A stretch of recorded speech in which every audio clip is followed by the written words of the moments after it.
the fall. So, yeah, GLaDOS wakes up. She starts putting everything back together. You'll walk into levels like this one right here, where it starts literally putting itself back together. We get, with Wheatley, we get back to GLaDOS, and then Wheatley, through a series of very unfortunate events, Wheatley becomes the head of Aperture. He takes over GLaDOS' thing, and GLaDOS is now put into a potato. So we now have both the portals here, and we are now falling down through the pipes of Aperture down to old Aperture, which would be, I think they said like 1930s, 1940s, and it's a lot of story-based, but the structure and style of the levels and the puzzles are different from what we have seen already. I think, just kind of like a behind-the-scenes level design trick here, I actually don't think we're falling in this. I forget if it was in this game or another game, and there's two different ways of doing this. Everything's actually moving past you, and they're all different pieces. So if you look at the file for it, all the different pieces are like lined up, like these tubes are all just lined up, and they're scripted to fire off after each other. And so it looks like you're continually falling, but instead you're standing still. GLaDOS is just floating around via an animation. You're set to a falling stance, so you get the sounds of everything falling, but in actuality, you aren't really falling, if not falling that far, and everything is just moving past you. So this is one of the first open world puzzle, or not really one of the first, but this is an open world puzzle that Portal does, where we're not in a test chamber. We are a lot more free to do what we want. We can go and look around, and this is where they use to establish a lot of the story. Portal 2 is a lot more narrative and story based than Portal 1. So, obviously, so this is the first thing we see, so we kind of probably want to go over this way because it's brighter, and we'll actually see that there's nothing over here, so it's just forcing us. Usually when you do this type of thing, you want to be able to keep directing the player, but it depends on where you want to direct them. If you want them to go and look around, then you would do something like this, because where we need to go is over here. Darker, bluer, harder to kind of doesn't really look very inviting.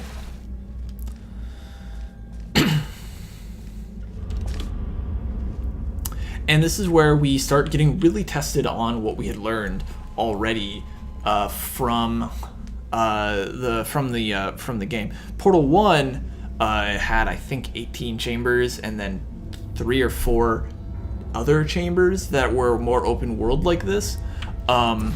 So a lot of people joke around that Portal is literally 90% tutorial, because it kind of is, because it basically is walking you through and teaching you everything that you need to know about how using a portal, and that's what it is. So now we're actually applying it to almost like real world applications. And we go through and explore. Spec might have been broken. I didn't really pay attention to that. By now we've also learned that basically if it's a dark material, we can't do anything. We cannot portal it. If it's a lighter material, there's a very good chance that we can. So we know that's portable, and we can't look anywhere else. And so this is what we see. And so we're probably gonna walk in, let's say, at worst here, and it even puts us up on this little lip here that we can kind of stand on. And from this design, you might not be like, oh, well, where do I have to go? Your eyes are drawn because of this extremely bright light, bright white light too. White light has a bit of a special thing in game design. Usually when you're doing lighting, you never want to make it white light because colors look bad. It stands out, it blooms, it's actually kind of ugly. But when it comes to directing players, white light's great because it stands out. It stands out very well, and we can see that right here, and we're like, oh, well, there's a portable surface, and we can shoot a portal over there. And even if we were like looking around, like we can't see anything else here. So even though it's a very open world style of puzzle, we're still being directed extremely linearly and through a lot of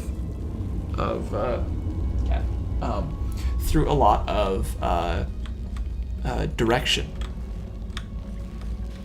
And even here, we basically fall right down onto where we need to keep walking. And it doesn't look like we need to walk this way, but if you try and explore a bit, you can't really go anywhere. And then if you go this way, it's like this is where you were. So now you have a bit of an establishing thing, because with puzzles, especially with portals, it's very easy for the player to get disoriented. And so you need to have these loop backs, which you usually don't see very often, I shouldn't say you don't see them very often, because they're actually very common, but you don't want to overdo these types of loop backs, because people get really annoyed when they have to, like, when they're making loops and stuff. But you need these sometimes to help keep the player grounded in where they're going, because they're essentially teleporting from one place to another, and that makes it very hard to keep track. Now we're cut off here. This is dark, so obviously we're not going to go this way, and then we see this big bright light. Again, white light, a little bit yellow, but it stands out and is framed, and we talked about framing last time with Rise of the Tomb Raider again. Framing here, it's like with these broken circular bits and the very obvious straight road and those types of things, we are getting the sense that, we should probably be going this way.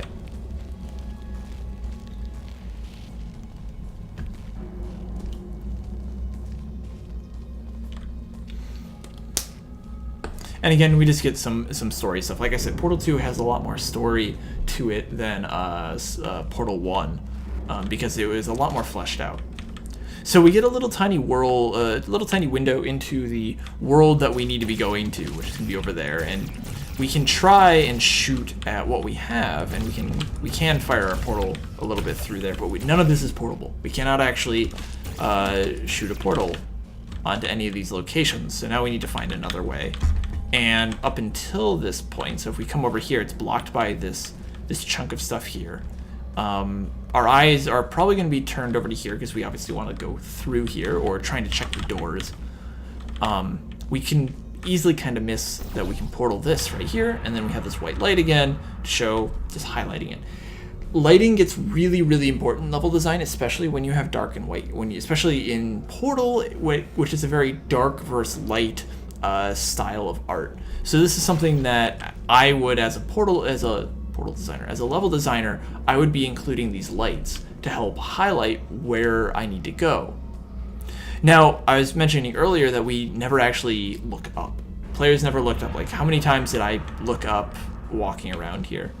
So you need to be able to trick the player into looking up, and they do this with detailing. And so this is a bit of an environmental art thing, which is the density of detailing, where most of the density, basically where most of the detailing is going to be, say, basically what my frame is here on the screen. Most of this is the detailing, because this is mostly where I'm going to be looking. I'm not going to be like, oh, look, there's stuff up there. And you can see there's significantly less detail above us. But in this case, we have all of these architectural lines, basically, and these are like lines created by architecture to draw the eye. And it's like, well, okay, well, so maybe we need to look up. And so we have all these vertical lines making us look up, and we see, all right, so there's our next portable surface. And we just simply walk on through and keep walking by. And we can see we were right there, down there. And now we can actually come over here, and then we see, oh, wait, there was a portable surface, but we couldn't see it. Based on the way that the door was framing down in the middle, the angle was we would never be able to see that. So we didn't have to do they didn't have to do any tricks or anything. They just had to force the perspective of the player to say, this is where we need to go, and you kind of remember in your head, like, all right, I need to go in this direction. But when it comes to like getting through this, like, all right, well, I need to go that way, and that's your goal, to wrap back to the terms that we established earlier, and you then finally see, oh well, okay, I can actually portal down there. And convenience, they actually probably really didn't need to put this here, but they do put this this portable surface down here because players are going to be walking down through here because you didn't see that wall before, and I played this morning, so that's how I remembered it was there. But you see that wall, or I should say, you come out here and you don't know that wall exists, so you start walking this way. It's the only way you can go, and you look down and you see, all right, we can go that way. So kind of a courtesy thing, they just give you a portal wall down here so you don't have to walk all the way back up the stairs. And again, another establishing area. This area provides absolutely nothing towards the gameplay beyond giving you a bit of a buffer and setting a scene so that you actually know where you are, which was on the other side of the wall. And we'll just keep walking, and then we fall. So locks like this, even though we could still come back up to where we were if we needed to, after we leave here, it's gonna just be a bit of a hassle to get back up to where we were.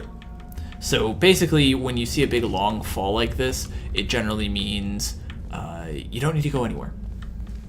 You don't need to go back to where you were, and it's a breaking point. It's a mental breaking point for the player that they can kind of reset what's going on in their head when they're thinking about this stuff, and they can actually just basically just be like, all right, flush out all those things and start fresh again. A palate cleanser of level design, if you will.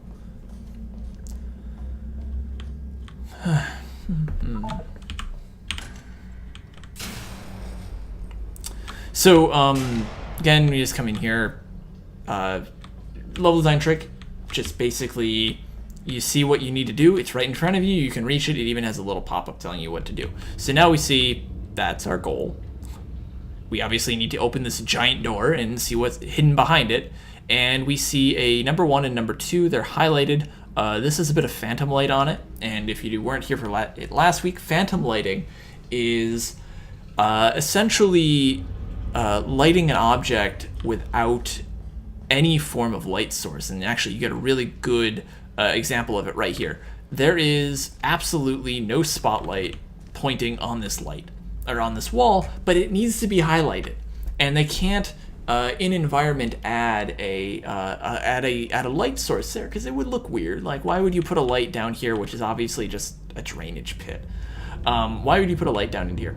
So you have you put a little bit of phantom lighting, which is just a light source that doesn't actually have an in-environment source, and that allows you to highlight things just kind of naturally to draw the player's eye. And again, this happens up over here too, though they mask it a bit with the ambient lighting coming from this room. That's kind of how they hide it here. So this is a puzzle to force you to use portals. So the first thing I wanted to do was go there, go here. So I'm gonna, spoilers on all these puzzles, by the way, on how they all work. The goal was, if you push this button, the first thing that you would probably do is push the button and then try running all the way back, and you're like, no, I'm not gonna make it in time, because you literally get 3 seconds and you have to push both of the buttons, and that is a little bit of a challenge. Through, thank you. And then you're like, oh right, yeah, we have portals, so you should be thinking with portals, the tagline for the entirety of Portal. Push one button, push the other, open up the big giant door to find whatever is hidden inside of it. And I will even step back so we can watch this. This giant door here. Open up.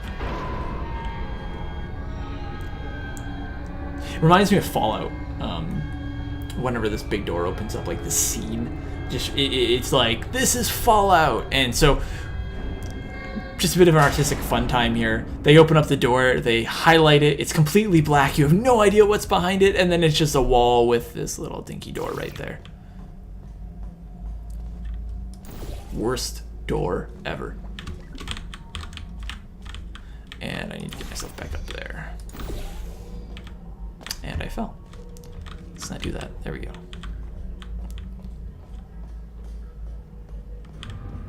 Come on through, and so they have this big giant door, and then it's just like this little like emergency exit into a loading zone. So if you are a fan of the Half-Life series, you probably know all about Half-Life's infamous loading doors and stuff like this. This is one of the gripes that a lot of people had with Portal 2, was that loading it took forever on computers back in like 2011, I think is when this came out. It was slow, it broke up the flow and the momentum that the player gets. So strategically placing loading zones is something that you really need to strongly consider as a level designer, because not only it's like you need to design it in such a way that it makes sense, like walking through those two doors is obviously a barrier. Like that's a big buffer zone essentially. But you also want to make sure that you're not pushing the limits of the engine. Source is, at least Source 1 and the Portal 2 version of Source were very limited in what they could achieve by compared to, say, Unity or Unreal today. And so,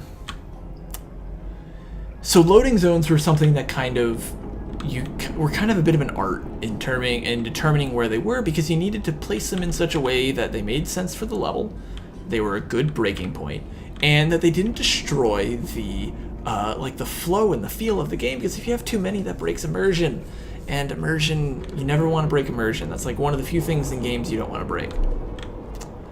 So we're coming from a very light, very well lit pathway down here. And we saw some portable surfaces, and we're like, oh, maybe we can do something with that. And then we come up here, and we're highlighting the first thing we see, portable surface. So it's like, all right, probably throw a portal down there. And then we get a very dark compared to the other one, or a very dark pathway compared to the previous pathway that we were just on. And we see two lights, and we see, well, there's a door all the way over here, and there's a light on this door. So obviously we're gonna wander by here and be like, oh, okay, can't open that. And so we keep looking, and we have no idea how to get there, or how to get where we need to be. We probably by now, if you haven't played this before, you probably realized we probably need to get to this area over here, because this is a big lift, there's a tower, and then you have this runoff over here. Your brain's thinking, okay, I can probably jump from that. That doesn't look like normal rubble. So you're trying to figure out how to get there, and one of the sneaky things that they do is it's actually hidden right here, and they light the heck out of this. This could not be any more well lit, but hidden at the exact same time. You have an architectural, you have not an architectural line, sorry. You have a lighting line. Where'd my cat go? You have a lighting line that goes straight to the door, so your eyes are gonna be drawn to it, to kind of look behind it. Players are naturally curious, so they want to see what's behind these types of things. They have, they have phantom lighting coming out of the door. They have this bright white bar to come in. It's basically literally a neon sign saying, hey, maybe you should be looking at me a little bit more than the rest of the world. And sure enough, if we do that, we come out, and I don't think we can actually get back there. Oh, yep, we can. And it's like, hey, look, there we are.